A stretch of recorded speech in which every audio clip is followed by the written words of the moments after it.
Welcome to Launch Stories.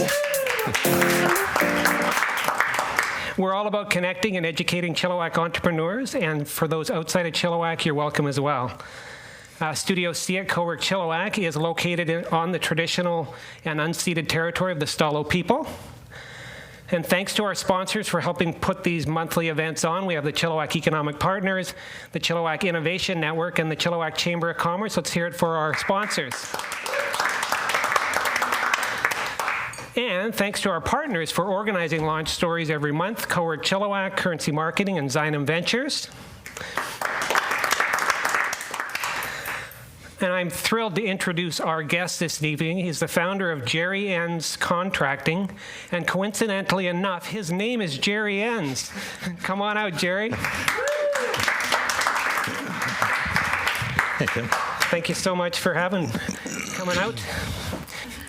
My traditional first question is, can you give me the elevator speech for GEC? The elevator speech for GEC, like when it started, or what do you want? No, what do you do? What do we do? GEC is a general contracting firm in Chilliwack. I used to say a small, medium general contracting firm, but that's changed over the last few years to probably medium, large. Mostly commercial, industrial, and multifamily residential. Wow. And you are, without giving too much away, but I did a pre-interview, and he may have let it slip that he's 71. I know he looks like he's 50. But you have been in Chilliwack for all 71 of those years. That's correct. So you're born and raised here. Yep. We were talking earlier, and I think probably the population at that time was 25, 30,000 people. I'm thinking, yeah, that's a long time ago, so it's probably well under our 100,000 that we have now, or close to 100,000, yeah. So what did growing up in Chilliwack 60 to 70 years ago look like? Much easier to get around than what it is now, from one end of town to the other, and a whole lot less traffic. And obviously, when I first grew up here, the malls weren't here yet. They came much later, and everything was downtown. You know, so it's for me, it's good to see the kind of the revitalization of downtown and more things downtown. And there's always been an arch rivalry. Were you a Sardis kid or a Chilliwack kid? I was a Sardis kid, yeah. So okay. I grew up on the Sardis side. Went to all my schooling was on the Sardis side. So I'm a supporter of Sardis Senior, even though my kids went to Chilliwack, because by that time they'd moved over to this side and I was over here. So. One of your first jobs, you mentioned, you were the parts manager at Thompson Toyota. I looked for a historical picture. I could not find it, but this is a 1960s, 70s version of their logo before they added a symbol. So I did find that. Okay. But how did you get involved in parts managing? I was always a bit of a car nut in automotive, and an opportunity came up. I had gone to work in Delta for a year after high school, and it just didn't work out. I wanted to get back here, and the job opportunity was here, so I got into the parts. And not too long after I started with Thompson Toyota, the fellow that hired me decided that he was going on to sell real estate. So there I was, thrown into the position of manager. So okay. Where was Thompson Toyota? When I started with them, it is right where Bannister Chrysler is now, or the O'Connor. Okay. And the building is very similar to what it is now, but with John O'Connor did quite a few changes to it over the years and upgraded it. But got it. Yeah. And then you either were recruited or you jumped ship to Chilliwack Ford along the way. Yeah, I jumped ship for a bit, went to Chilliwack Ford for a bit, and then went on to help another local businessman set up his parts department because he got an automotive dealership, and did that for a bit, and then decided it was time to get into construction, follow more of... I'm curious about that jump. You were firmly in the automotive space, and then you decided to go into construction. Had you had experience swinging a hammer, or? Yeah, always a certain amount of experience with that. As in those days, you always did your, own stuff. And I had, my family background, not my dad, but my brother and uncles and that were in the construction industry. So it was kind of a family background. So I decided to, and I had an opportunity to help a fellow doing a lot of concrete work at the time, foundations and that type of thing, and it was paying a whole lot better than the parts industry was at that time. So that was kind of right around the 80s, late 70s, early 80s kind of a thing when I dabbled in construction before I got full on into it in kind of 84, 85. Well, full confession time. I'm not a construction expert. I'll do my best. So much so that in researching this talk, I Googled, what's the difference between cement and concrete? So I now know that. And for those of you who don't know, cement is an ingredient in concrete. Cement is the powder that helps it make it into concrete.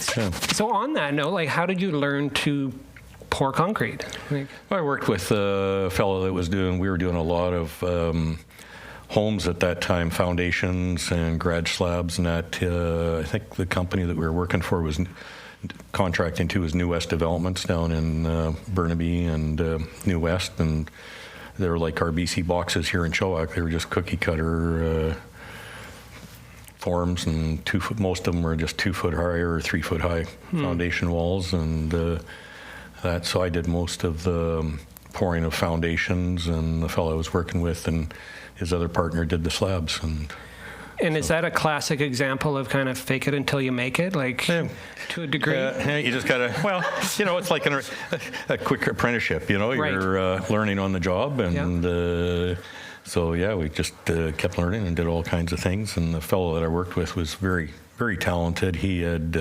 was doing colored concrete and stamped concrete before it was even thought of out here. So we just carried on, worked together quite a bit and doing different things. And so that progressed, and you ultimately put out your own shingle in 1985, which is 40 years ago this year. Yeah. Was this the original logo? No, I can't even remember. The original logo was pretty basic, and then I know this has evolved over the years, but one thing, being a graphic designer, that always bothered me, and every time I saw it, I wanted to put that E in the middle of that box. and I see the latest incarnation of it is in the middle of the box. They moved it into the middle of the box. It showed you how much I actually looked at that part of it, how symmetrical it was, because all of them are pushed to one side. Yes, I noticed that, and it always meant they must have done that intentional, because it certainly got my attention. Yeah. So. And the first 10 years, you primarily did it solo, bringing on some part-timers here and there? Yeah, just part-timers and trades, and, did what I had to had to feed a family, so you just did what you have to make ends meet and work, and when you needed help, you hired it, and whether it was on a part-time basis or a subcontract basis, and then all, the trades, mechanical and electrical and drywallers, that were usually always hired, because I learned very early on that drywall is a whole different trade, and you don't want to do that. That pretty much is a universal statement. Nobody wants to do it other than the guys that do it. Yeah. And I'm not sure why they want to do it, but no, I've stayed away from that all along. I tried that once and decided, no, there's just way too much sanding to fix my messes. So yeah, being a DIYer, I know exactly what you're talking about. Yeah. And you made a conscious decision, or maybe it wasn't, maybe you're just dragged that way, but you've always been commercial industrial versus residential. Why? I don't know. I did some renovations, home renovations, and a couple of new builds, but it was always much harder to do those, and it was probably a little bit me not pushing the clients enough to make decisions on time, whereas commercial and industrial, those kind of decisions are usually made, and you can follow the drawings, even though these days you can't follow them so close because they're not as great as they used to be. I think something's gone sideways over the years. AutoCAD was good for the industry, but not so good in my mind. But Auto maybe isn't the way to go. Well, when I always theorize that when the draftsmen or the designers drew it on a blueprint and they drew it, it was too hard to change it. So they made sure it was done right the first time and didn't want to erase it and try and change it. Where now, oh, that's okay. We just erase that line and, push a few clicks on the computer and we'll change the drawings and issue a whole new set. And everybody's scratching their head as which set are we on now? You mentioned that one of your most important hires came around the 10-year mark, and that was Alan. Yes. Alan Giesbrecht. Yeah, he's been with me since, I think, 96, or with the company. He's still there, but I understand he may be retiring this year. But, yeah, he was a big part of the company. He had a great personality, really knew what he was doing, and customers loved him, and got along good with all the staff, and he, kind of nurtured him along too, and really trained. There's quite a few people that trained under him as an apprentice because he was a journeyman carpenter and that. So yeah. They say that you should hire people that are better at the work than you are in some areas. What way was he better than you at? Well, he's probably a much better carpenter. I was more of a manager, I think, and facilitator. But Alan was a much better carpenter, and and probably still is than I am. So. Early days, you hear of horror stories about underbidding and losing your shirt on projects. How did you get a grasp of how to quote and contract and all of those details of working through big projects? Well, you always. There's always books to try and help you. And then, it's your best guess, and you really analyze the job and kind of build it in your head and try and estimate how long it's going to take. And that's the big thing, the fixed cost of materials, that's easy to figure out. And the sub-trades, that's easy because they give you a price and that's it. But it's the hours that you're going to have to put in, or your men, the carpenters and that are going to have to put into it, that you hope you get that right and that they're going to do it in the time allotted. And, when it starts taking a lot more time than what you allotted, that's when university gets expensive. Got it. So. And I suppose that in many early days it would have been fixed bid, and you can use that to influence what you charge the next time, but not necessarily be recouped for what you're pouring into it. No, exactly. And you keep track of, the jobs that you do and how long certain aspects take, and you kind of track those hours and you keep a record of them so that you can go back and, the next job that's sort of similar, you look and it's, okay, this last one was this and it took this many hours, and this one's either a little more complicated or a little less complicated, and, you look at how many hours you would actually bid and how many it took and do the comparison, and then go from there and try and make it work and hopefully come out on the top and make some money. So even in the early days, you were doing large commercial projects, and that takes capital. Yeah. Did you ever seek investors or loans, or how did you finance the early days? Yeah, no investors, but had a really good relationship with the financial institution I was with, and we just kept building up our line of credit that we could use over the years to facilitate larger jobs and bigger jobs, and so we could keep going and bidding the bigger ones, and then eventually with that and got a little bit more capitalized, and then we could get bonding, because that was a big requirement for doing especially government jobs, not so much private work, but government jobs. And we did a fair amount of government jobs back then, whether it was kind of prison work or local municipal or city work. We did quite a bit for the city of Chilliwack. And do you consider yourself a numbers guy? Yeah, that's more that's more my field, is numbers and keeping on top of them and making sure that we're making money. And you mentioned at one point you brought on a CPA. Yes. Which isn't necessarily what a construction company would do, but someone with that designation, what did that do for you? Well, that opened up even more capabilities with financing and bonding, because now they're looking at it and saying, the statements are coming from a CPA they're trustworthy, and they'll the numbers they're giving us are right, and so we can work with that, and we can extend larger credit limits, and bonding companies will extend larger bonding limits, so you can go after bigger work. So it's just a leapfrog, and you just keep growing. One of your first big clients was Fraser Valley College. Yes. I think it was in 1988 we started doing work for Fraser Valley College, and then eventually University of the Fraser Valley as they evolved. And I think even last year we were still doing some work for them, and maybe this year if some things come along, I'll see. Not sure what the fellows are doing, but yeah, we've done a lot of work, and a lot of it was we'd actually laugh about it and write the company name and the date on the inside of the wall, because we'd build walls one year, and a couple of years later we're tearing them down and moving them and changing things around and that. So we'd keep track of when we put the wall up and that way, because they'd keep changing rooms and room sizes and that. So yeah, they were a good steady client, built up a really good relationship with their facilities department, and we're kind of the go-to company for them for years. Were you responsible for some of the motel, they called it? Some repairs in the motel, but not responsible for building it, yes. On the corner of Yale and Airport was their original campus, and it was affectionately referred to as the motel, because it literally looked like a motel. Yeah, it did. Kind of right about where the Starbucks is now, I think. Yes, yeah, exactly. Kind of in that area. Yeah, It was definitely a motel-looking building. Something I didn't know, and you were very kind to share it, but you had a tragedy in your family.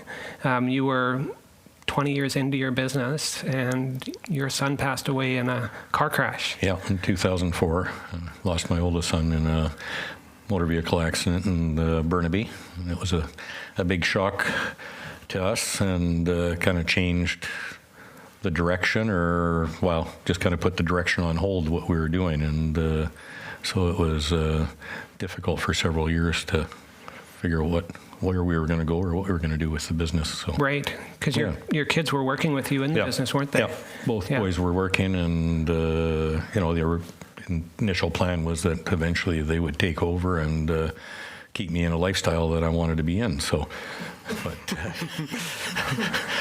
and I think that's a fairly traditional path for folks in and around construction trades that you often see. It's like, we just had a repair done by Pete and Son Plumbing the other day, and there is that piece. And so I imagine that was not only a personal tragedy, but also, like you said, you had to maybe put some plans on hold. And how did you get through that? Yeah, construction seems to be a lot of generational, where if a dad started a business, the boys work in it, and then they tend to take it over, boys or girls, and a lot of businesses like that. So then, we just, you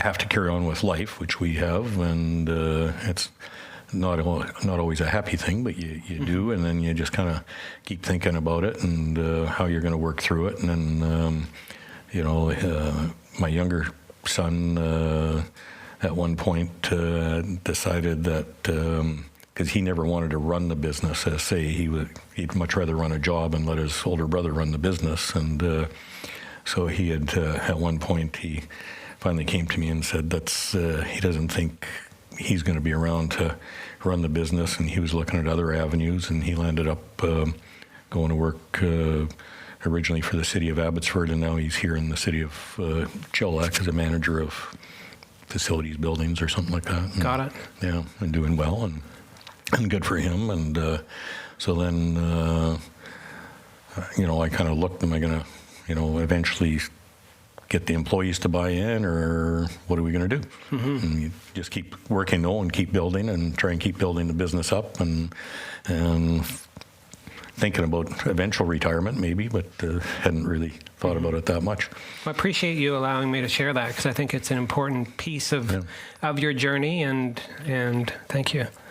We'll leave the slightly offset logo behind. We'll get to the future. My eye stopped twitching. It's all good. But we're going to do a kind of a run through some of your early projects, and you will recognize all of them, and they get bigger as we go. One of the first really big ones was the grandstands. Yeah, the grandstand and that building beside it. The grandstands was for the city of Chilliwack. There was nothing in that area at the time. Well, the fair kind of ran in that area. And then the other building, I think, was one of my earlier design build projects. I think that was kind of a design build for the city, and change rooms and washrooms for the grandstand facility there at the football fields. And I'm not sure if it's still used mostly for football or what the field's used for. So yeah, that was one of the original big projects. Well, speaking of not trusting AutoCAD, when I look at that overhang, I wonder, okay, obviously some engineering involved, and you mentioned design build, and you're taking on all of this responsibility. And what does that look like? Are you working with architects and engineers and then presenting it as a bid, or? Yeah, when we do design build, we build our own team, and so we find an architect that we can work with and that we can kind of steer. And the same with an engineer, structural, civil, mechanical. We like to keep a group, and as I say, that we can kind of steer a little bit, that they don't just go off and design something that when we price it, we're not going to get the job because it's going to be so far out of the budget of whoever we're working with. So we try to, kind of steer them and work with them in the early stages to make sure that we're giving the client what they want, but it's something we can build, make some dollars on, and the client's going to be happy in the end. So yeah, that's where you really got to be. Value engineering is the term we use in the industry, where you design something and look at how you can, build a better mousetrap. Got it. Is the best way to put it, and better but less costly. You won't remember this, perhaps, but my first run-in with you is I had leased this space, and I had hired Craven Houston Powers to do some drawings, and they recommended Gerry do a price on it. And you came with a very realistic budget, but then the developer that put this up came with a very unrealistic budget, and I went with plan B, because I know you've always been known as incredible quality, a premium product, and not the cheapest outfit in town. Yep.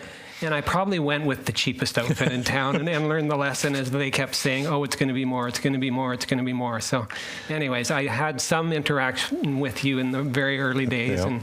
and you were probably quite happy not to take on this little tenant improvement project. So marching through history, as the Evans Parkway evolved, one of the first buildings to go up there was Century Yep. Plumbing and Heating next to it's across the way from what was the big Stream building.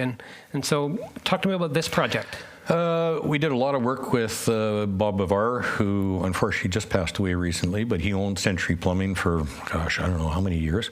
And he had bought this property, and I think he had already sold the property where KMS Tools is now.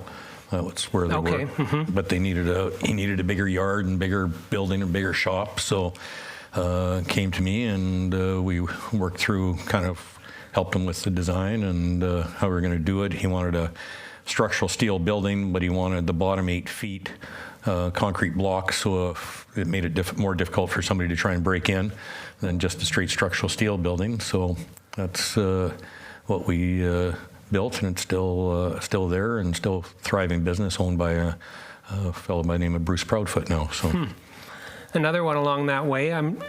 Is this the one that the CNC machining company is in, or is it? They were in there, I believe. Yes, at one time. Yeah. I don't think they're there anymore, but yeah, that was another one that they got a hold of us and asked us to build that building for them. And you've done a whole mix. This one is cinder block, basically, and smaller cinder block. Mm-hmm. And that. A big one, a concrete tilt-up, is that was MY Mini Storage along Yale Road West. Yeah, so we did the full design on that one and the build. the fella had the property and had wanted to do a mini storage, so we just started researching how to build them and what to do, and he wanted some commercial in the front, and the concrete tilt-up became the fence for the property, because it's right on zero property line all the way around the entire 2.5 acres, I think it is, something like that. And so I was wishing at the time when I built it that I had the capital to do it myself, because when I helped him with, he wasn't a real numbers guy, but when I helped him with kind of the payback and how much he's going to charge per unit, and even at 60% occupancy, it was more than cash flow in itself with the cost of building. I'm thinking, geez, I should be doing this myself rather than for somebody else. They do appear to be a license to print money. I often equate it to, I have a Cowork space, and it would be just so good not to have the humans. I kid. I have members in the audience, but no. Yeah. And it's interesting how many have popped up around Chilliwack, and just the extra stuff that we as humans, Canadians have is ridiculous, isn't it? And as more apartments are built, more mini storages are needed, because the apartments don't have the storage as houses do. And I laugh when I drive down the street and see everybody parked on their driveway or on the street because they can't get in their garage because it's full of stuff.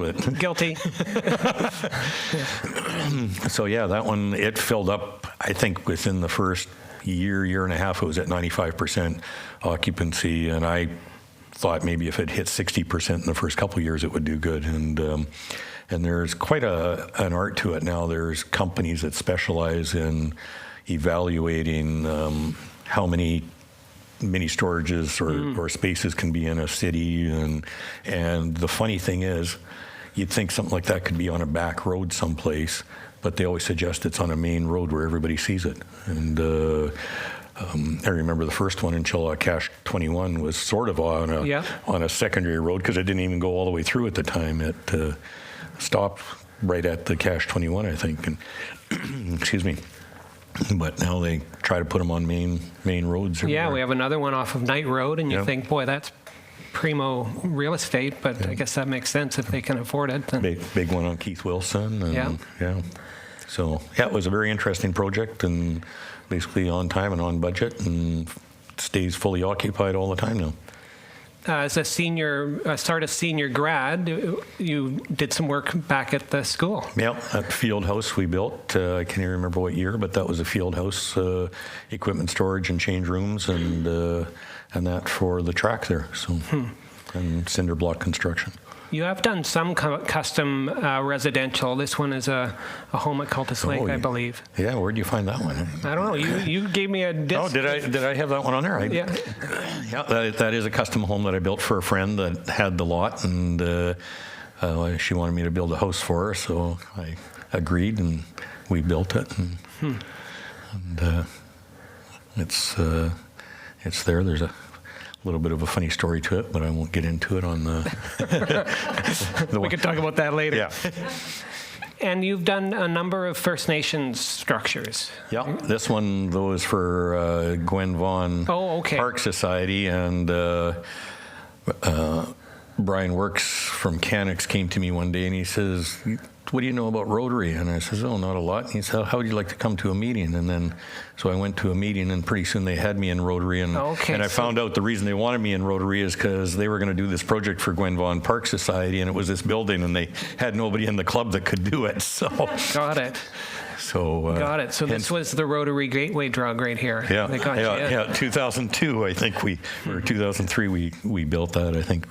And for those that don't know, Chilliwack is a per capita one of the most Rotary-centered cities in the world, probably. There's 4 clubs here. Which club are you in? I'm in the Wednesday Lunch Club.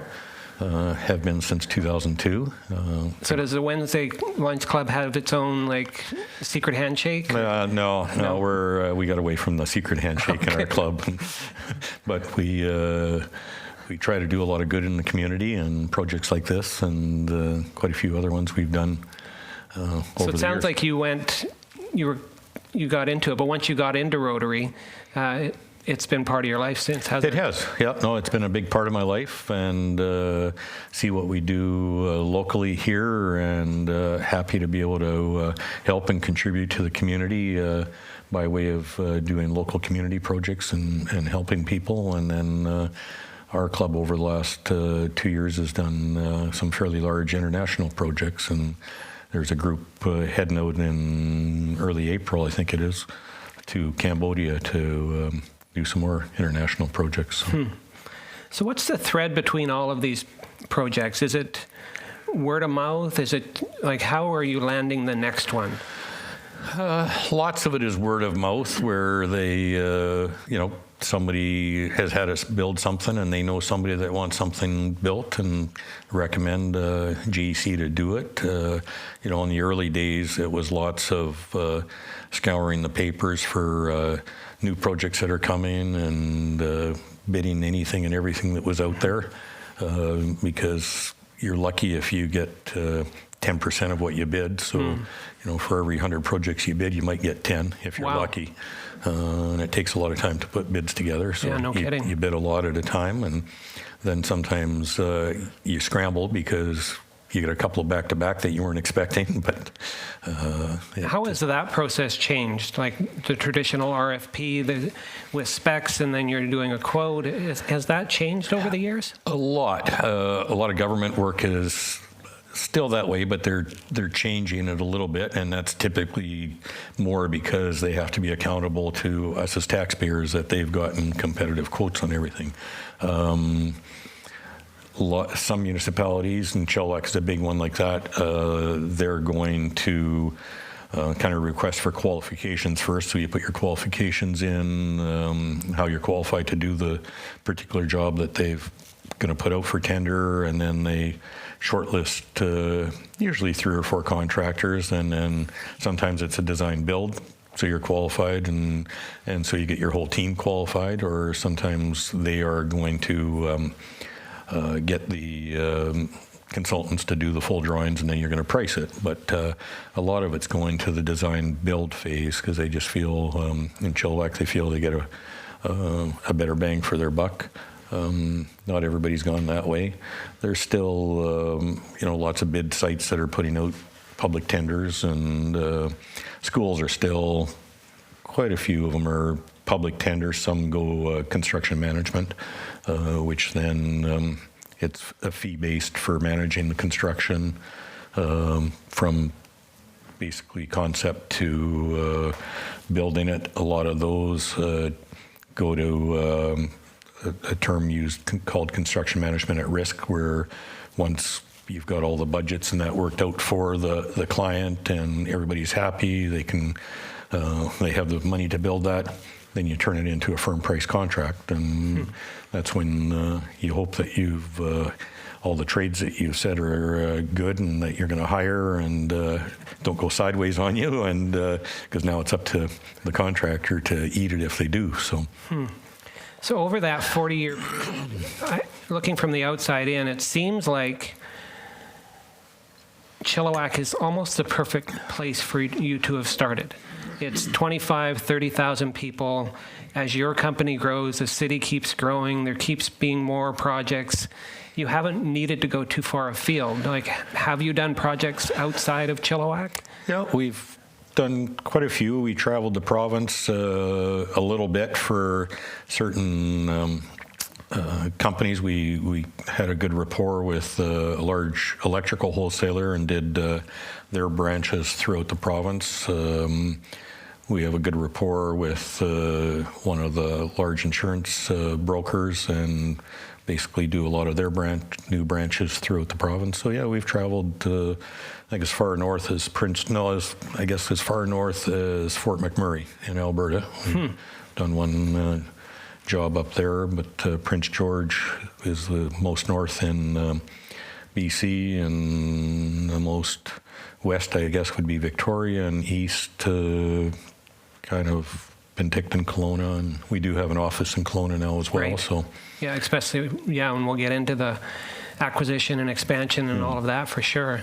I guess there's something about being able to put the hammer down and drive to your bed and sleep in your, like, how do you manage all of that for being away on months at a time and back and forth? And Well, it's much more difficult, but most of our jobs that we did that were out of town were short term. A couple of them later on when we did Fort Mac, that I sent a crew up there from here, and we'd fly them back every few weeks to be with their family, and then but most of the other ones, Prince George and Victoria and some of the other ones in the Okanagan, were kind of maybe a 2-week duration. If they were much longer, we'd always pop back into town for a few days and then go back. But we'd load up everything from here in a couple of trailers, and away we'd go with all our stuff to be able to complete the job. Next up is the City of Chilliwack, the Inch Creek Salmon Hatchery. Yeah, that's if you go, is it through Dudney, I think? Yeah, I think it's right at Dudney on the way to Mission, like on the north side of the river. The road tees and you turn right to go to, I think, Sajak Ranch is down that way, and Inch Creek Hatchery. And yeah, we were hired to do this kind of residence office building at the hatchery because they had people living on site to look after the hatchery. I'm not sure if it's, I hope it's still there, and I think the hatchery's still functioning, but I haven't been back for years to check on it. So it looks like a house, but yeah. it's not. I mentioned the City of Chilliwack. They've really been one of your key clients. Yep. What are pros and cons of working at the kind of the city municipal level? Pros, you always get paid and on time, which is good. Cons are always looking for the cheapest price, which is not the best thing, but it's good. Yeah, that was another building that I think is still there, and I think it's being used for something else now, off of Airport Road in the back end there. Okay. Yeah, Parks and Rec building. It was Parks Department used to work out of there, and I'm not sure if they still. I don't think they do anymore, but I think they're all off of Luckakuk. Right. Now. And Lindell Door. Where is this? Is this It's in Yarrow. Yarrow. That's what I thought. Yeah, and I think we're just getting ready to start another expansion there, hopefully in the next few months. But yeah, that was a tilt-up building for their door plant company. They had a plant in Linden, and that's hence the name of Linden Door. But also one of the owners. I think one of the owners lived in Yarrow and one lived in Abbotsford, and the other one lived in Linden, I think, at the time. But yeah, so a little bit of an office in the very front there, and the rest was all manufacturing plant. Can you think of the building that you built that you've done the most renos and expansions to? I imagine that's something that comes up often.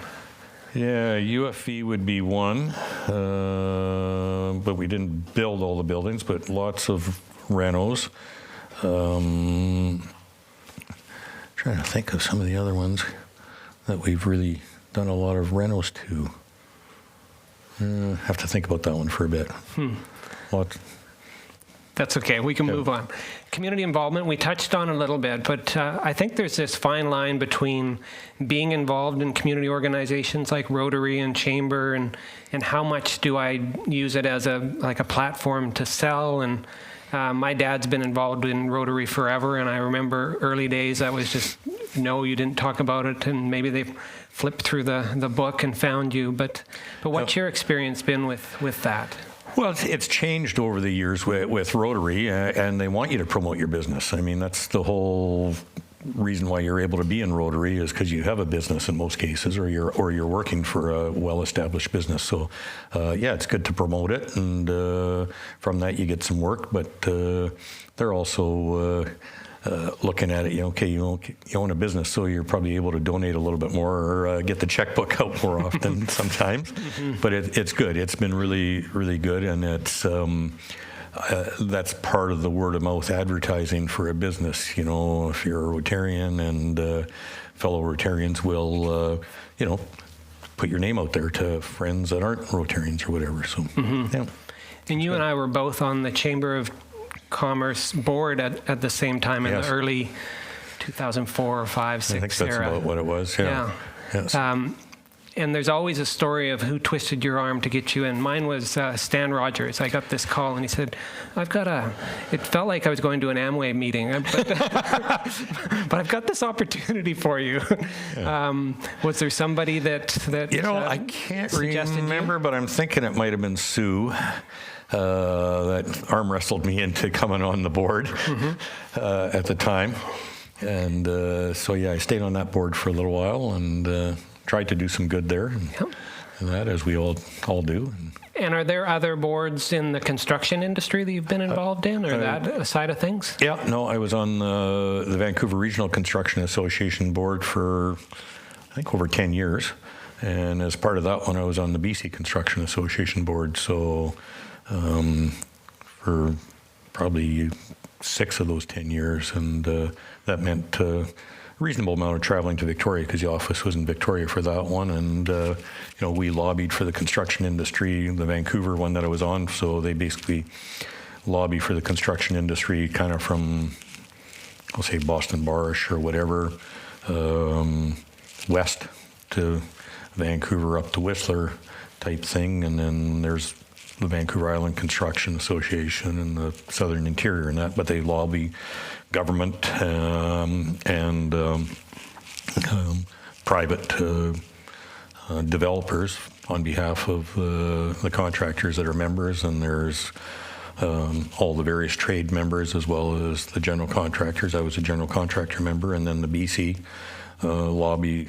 Their main thing is more to lobby the provincial and the federal government, or to lobby with the Canadian Construction Association, which lobbies the federal government on behalf of contractors. So it's kind of a 3-tiered system, and no, that was really good too, and learned a lot from a lot of fellows that had been in the industry even longer than I had, and came from much larger companies, and learned how larger companies operated, and we'd have lots of think tank sessions too. So in the construction industry, there, I imagine, a number of different trajectories that you can take with your career. You were self-employed. Many will be multi-generational. It'll be passed on. When did you think about, okay, do I have an exit plan? What's this thing going to look like? Well, I didn't really have an exit plan, because as we hit on earlier, it kind of went by the wayside, unfortunately. And so I wasn't sure what I was going to do. I was bidding some pretty big jobs, a couple for the city of Chilliwack, and I was thinking, okay, what do I kind of do these, and if they go real well, then it's time to just kind of shut it down and lay everybody off and deal with our office and that, or do I try and convince the guys that they can run it without me? And then out of the blue along came Rob Hazel from the Amil Anderson Group, and we were doing some work for him, and he wanted to go for lunch one day, and we sat down and had lunch, and that's when he asked me if I'd ever thought about selling my business. And so after some back and forth and questions and answers and discussion, we finally came to an agreement, and December of 2017, I think we completed the acquisition, or he completed the acquisition of GEC, and made it part of the Amil Anderson Group. Okay, what you described was a dot and a straight line to another dot, and everything's perfect. Let's see if we could shake up that line a little bit in the middle. But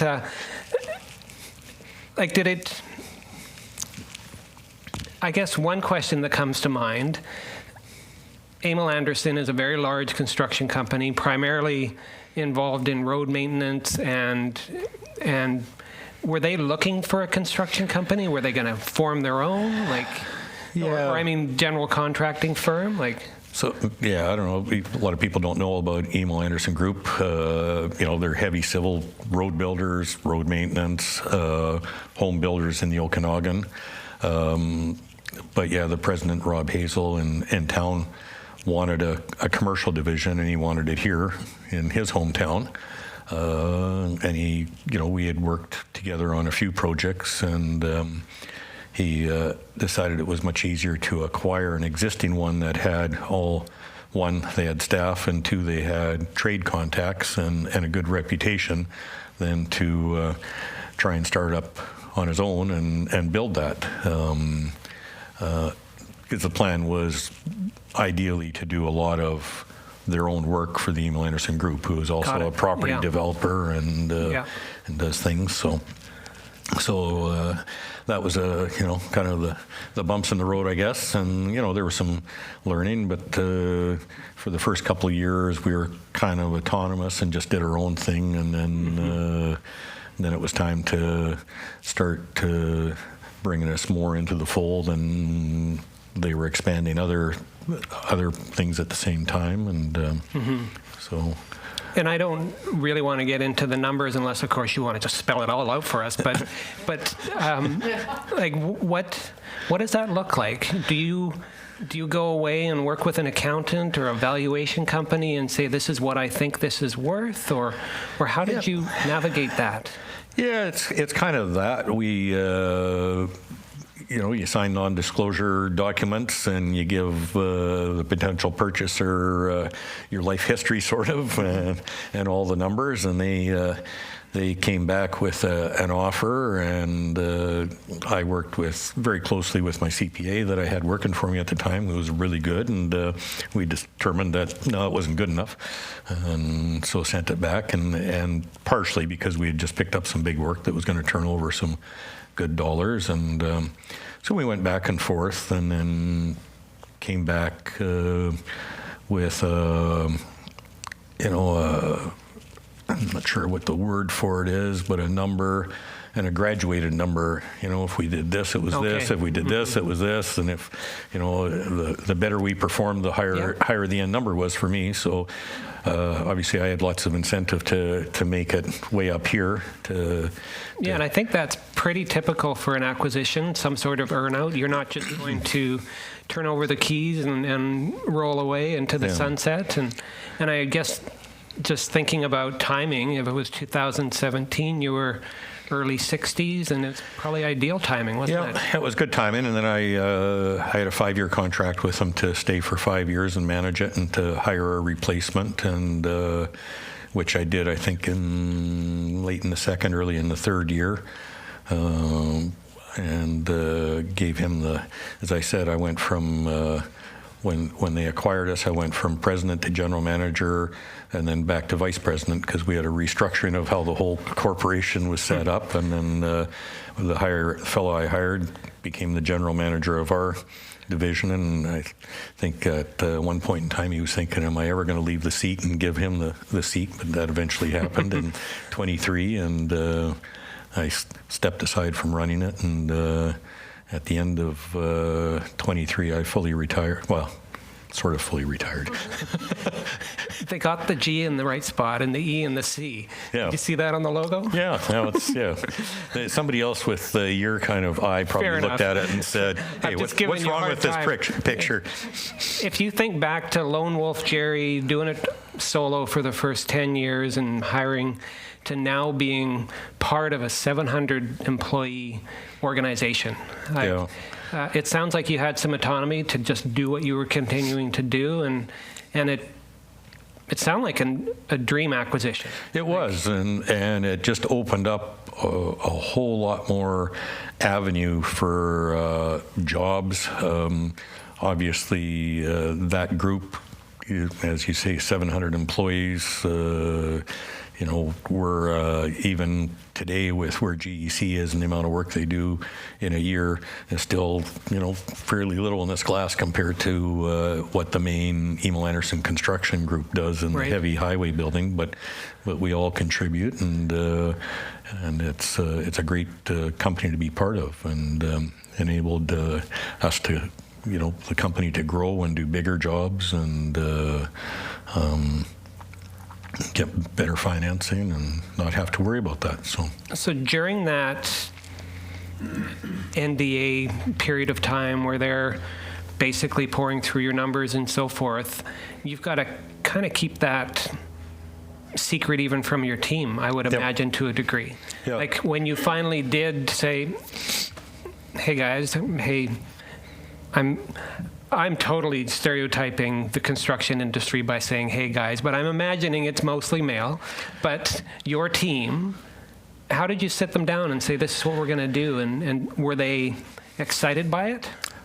Yeah, so the only, obviously, our accountant knew, our corporate accountant knew because we had some discussions with them, and Alan knew because years ago I had given him a small portion of the company, and so he had a little bit of a vested interest, but the way things were working, I was going to have to buy him out of his interest because I had to be the sole owner to complete the deal.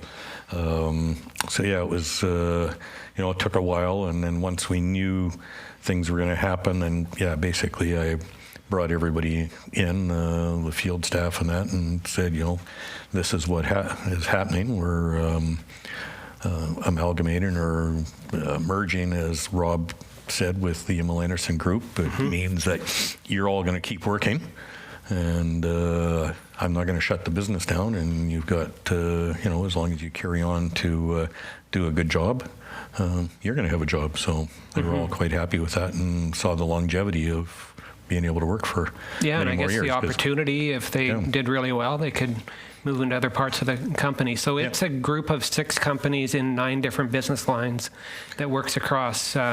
And I interviewed Rob a couple months ago, and it was really interesting to dig into that. Let the record show, though, I did ask Gerry first. He did? And he kind of said, maybe down the road. And then he said, I watched the one you did with Rob, and you did all right. I think I'll come on the show.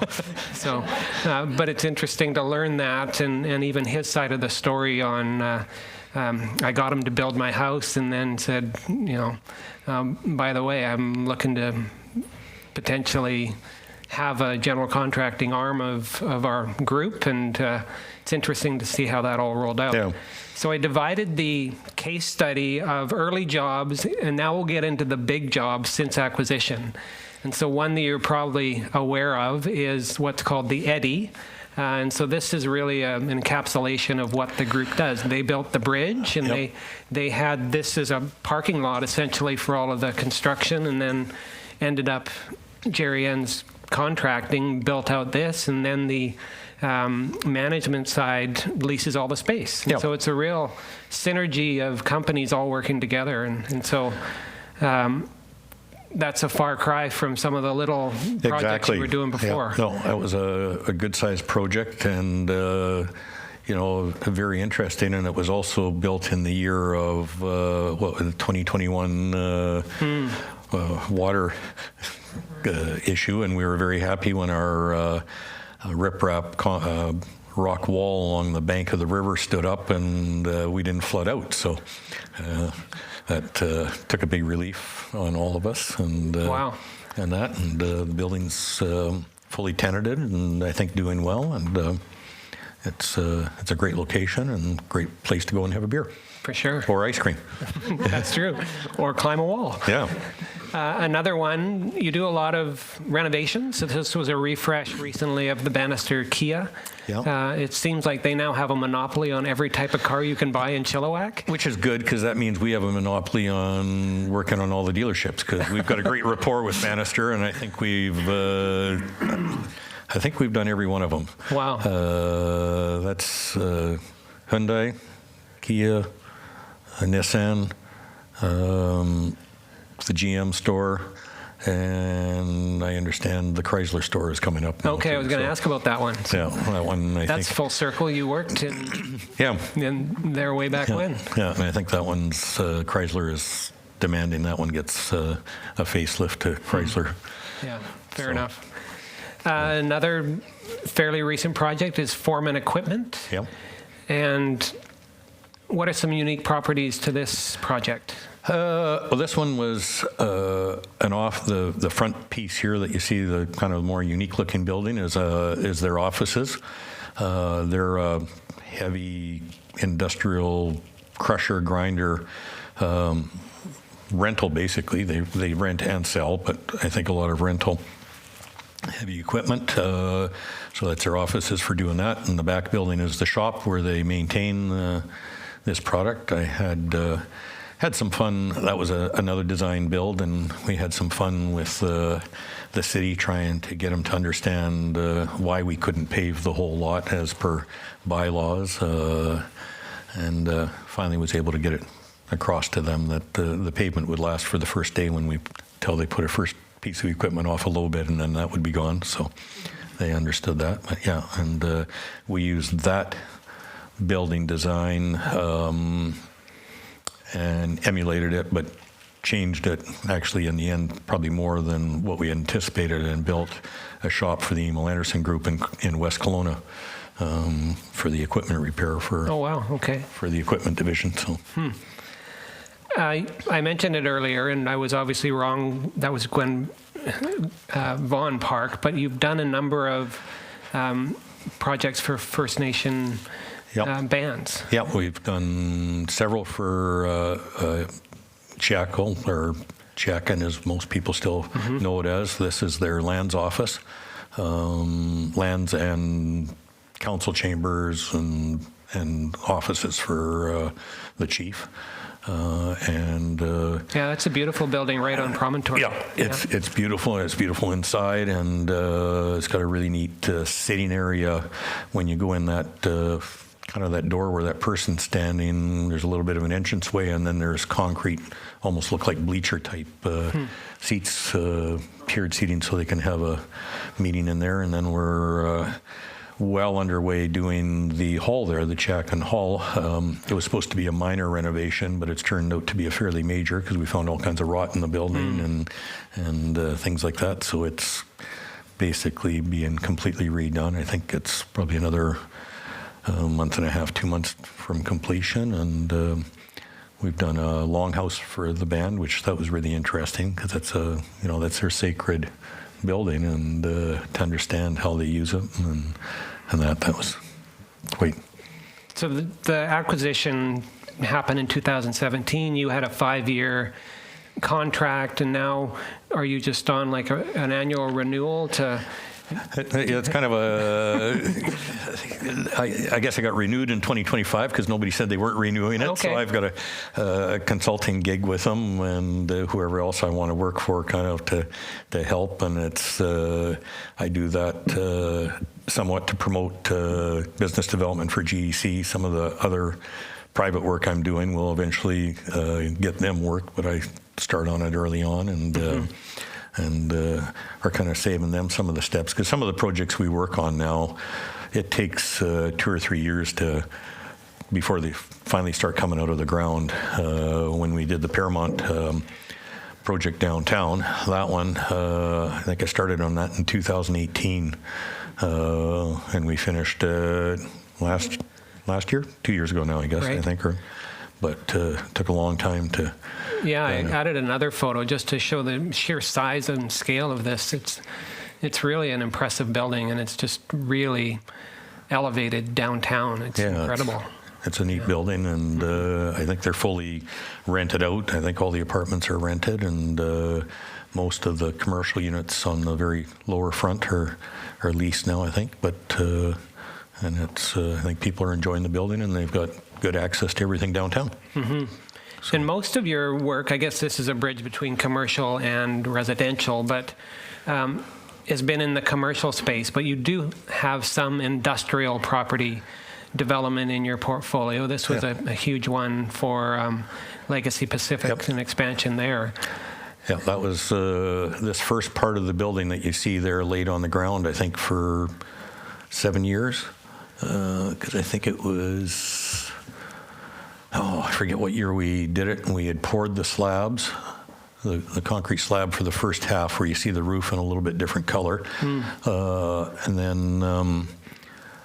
then Stan had us pour the walls, or not even all of them, but we poured a lot of the walls, and then I think interest rates were going up and something else was happening, and he just shut it down, paid us for everything we had done, and left it, and then. it got resurrected, and we did all kinds of testing to make sure we were going to be able to lift the walls and get them off the existing slab and set them up. And people still ask me once in a while if that's where our office is, because over in the far top left-hand corner, there's a big GEC sign. It is a big sign. It's 4x8, but it looks like a postage stamp on that building. And they just leave it up there, which is great. It's free advertising. Nice. Yeah. So yeah, that was I think just over 100,000 square feet, that building. Well, you've beaten around the bush about retirement and hanging on and so forth, but what are you doing with your time these days? What do I do with my time? I don't know. The days go by very fast. I spend some time in my shop at home working on my cars. I found a picture of a car. Yeah. That's actually your Facebook profile picture.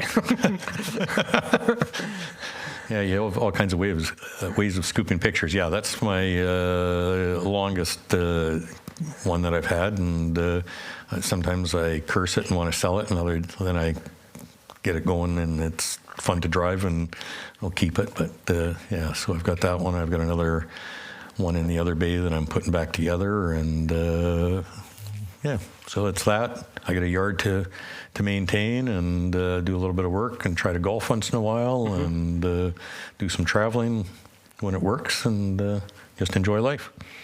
Sounds like a pretty good gig. Yeah. The consulting I do, and I do it with another friend of mine. We've got a theory. He looks after horizontal construction, and I look after vertical construction. And all the clients we work for, we tell them right up front, it's on our time. Don't give us a hard deadline schedule, because we'll get it done, but just give us some time to do it. Nice. So, well, let's hear it for Gerry.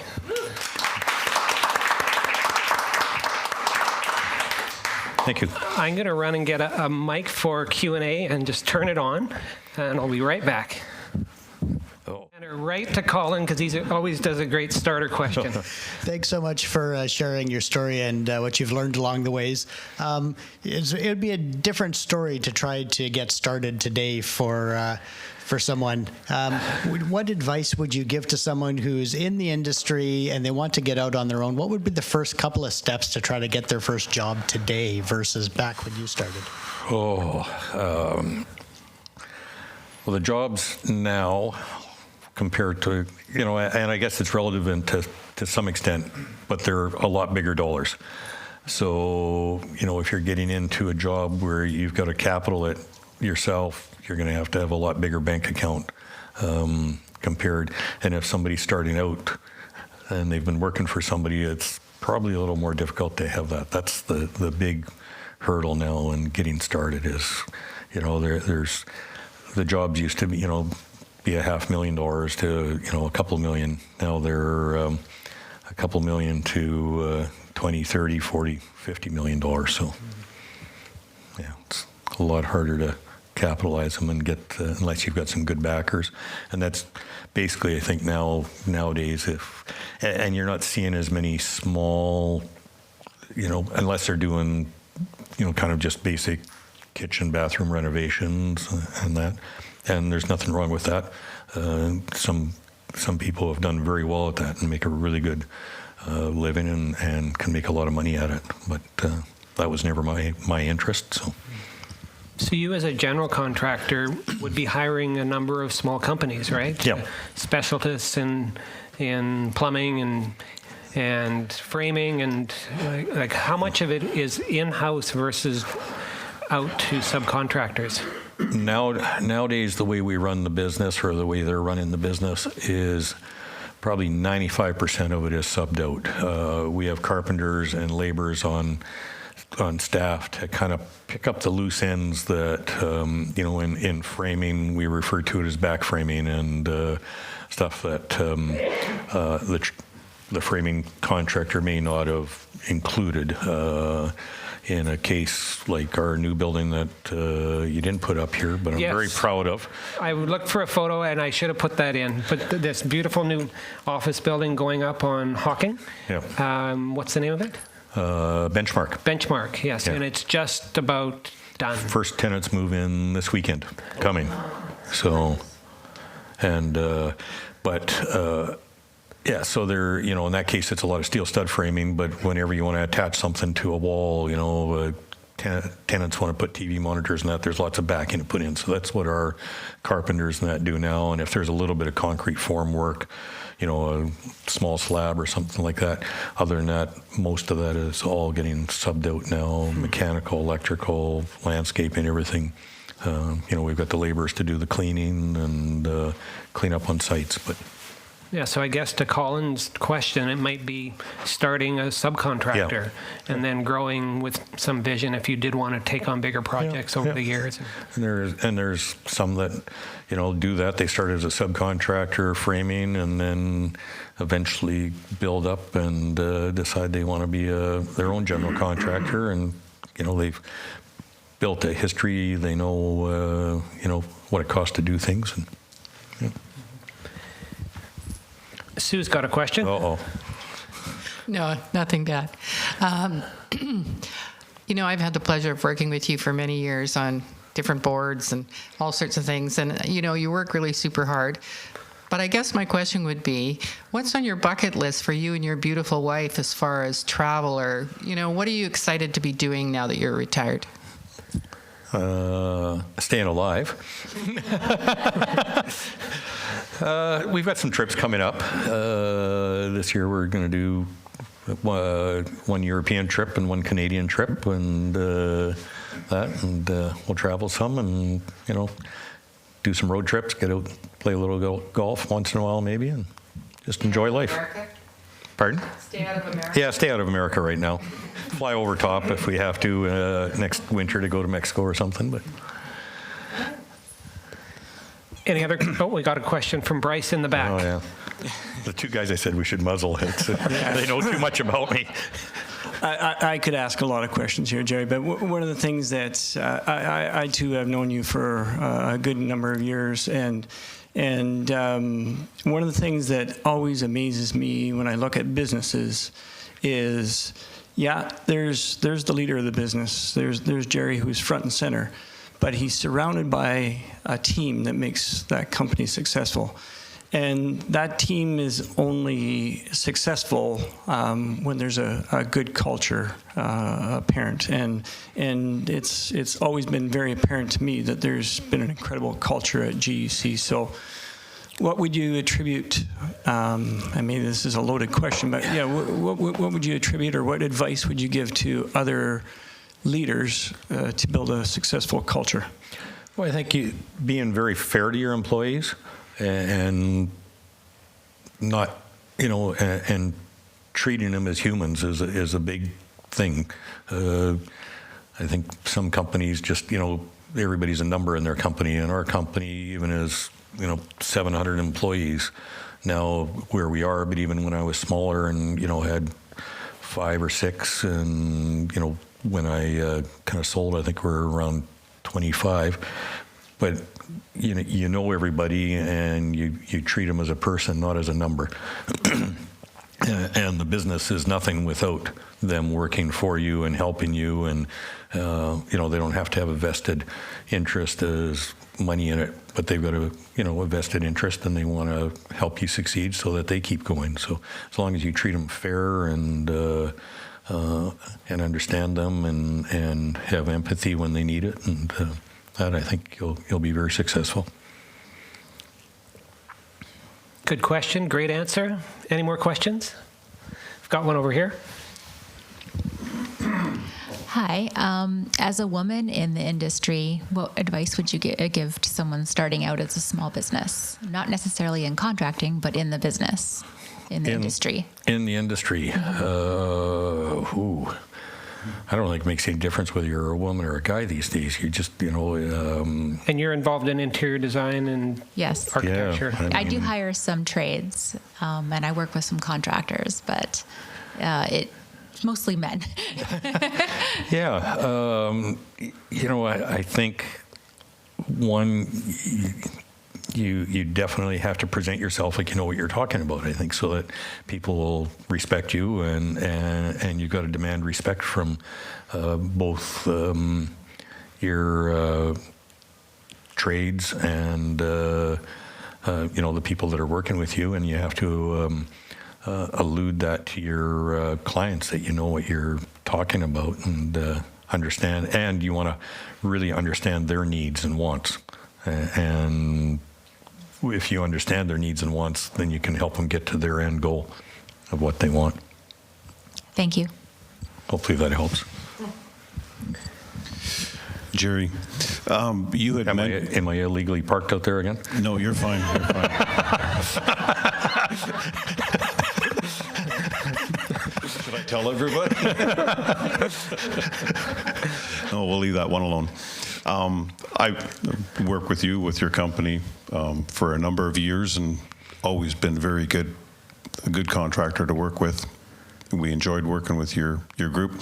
But you mentioned that you didn't really have a succession plan due to your son passing, and then out of the blue, had you ever thought of going to a merger acquisition kind of company to, hey, can you look at the numbers? Can you give me advice, or did you just deal with your CPA and with? At the time I just dealt with my CPA. We just, I really didn't have a plan, which isn't a good thing. You should have a plan, but I didn't. And, at the time, I think I was thinking a little bit, Steve, Steve was the controller CPA I had. I thought, because he's quite a bit younger, maybe him and Ellen would want to carry on running it, and we hadn't really got into those discussions that much, but that was kind of in the back of my mind, thinking that might happen. But no, you should get a plan and plan it. And I know earlier to that time there wasn't a whole lot of information out about that unless you really dug. I think there's a lot more now, and even the various construction associations and that are putting more of that out, for the smaller companies. But construction has evolved, and the companies seem to be getting bigger and bigger all the time too, and so. I guess ultimately it has to be a number you're happy with. Yeah. That, I could live with that. I wasn't, and it might have been higher or lower, but and that's just one piece of it. It's also who's buying it and what does that look like, and especially.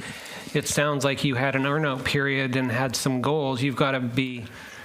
There's a lot of trust on the line. And there is, and a lot of it. I don't think I would have just sold out to anybody. I knew the Amil Anderson Group. I knew Rob because we had done some work, and I knew it would carry on to be successful. My name's still on the door. Yeah. And I do stop in and I remind Ian every once in a while that my name's on the door, so don't screw up, because it's still my name. And I don't think there's Rob's never indicated, because as you saw, there's different company names, and I don't think he has ever any intention of changing it. All the companies kind of go by an acronym, other than two of them, because they've got longer names and they can't make a kind of an acronym out of it. I like your plan of putting signs so high up that they remain forever. Because that GEC, it's literally you do so many high-profile projects that are on the main thoroughfares that it's just been this thing. And now that the G and the E and the C are centered in the box, I absolutely. Tomorrow at Rotary, I'm going to really give the guy that designed that logo a rough time about it. And he's just going to say, well, that's what you get when you don't pay, you pay peanuts. You go what you pay for. Yeah. That's a really interesting thing. You started your company and it made sense. I'm just going to use my name in contracting, and then it's been shortened over the years to GEC, but it is your legacy, and it's. Yeah. And it seems like you found the perfect home for it. Yeah. No, and it's I'm happy with where it's going, and the group that's doing it. There's a lot. The average age is really down in the office now, and it's just amazing how smart these young people are that come out of BCIT, and how quick they, even if they've never been on a site, how quick they pick it up and they can really understand things and work well and keep it going. So let's give one more round of applause.